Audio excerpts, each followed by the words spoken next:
Hi friends, ఎన్నో ఆయుర్వేదిక ఔషధ గుణాలు కలిగి రక్తహీనత తగ్గించేటువంటి ఇప్ప పువ్వుతో ఒక స్పెషల్ లడ్డు ఈరోజు మీకు తయారు చేసి చూపిస్తాను.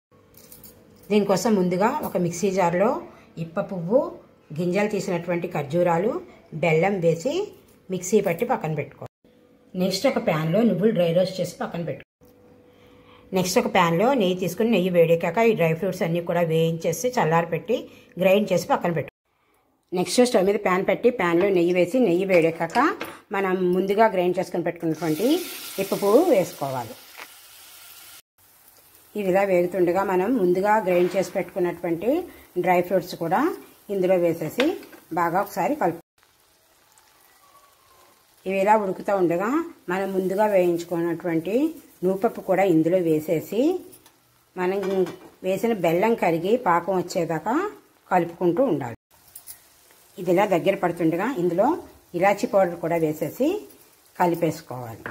ఇది ఆదిలాబాద్లో ఆదివాసీ మహిళలు కుటీర పరిశ్రమ కింద ఈ లడ్డూలు తయారు చేసి మన దేశంలోనే కాకుండా విదేశాల్లో కూడా అమ్ముతున్నారు అనమాట.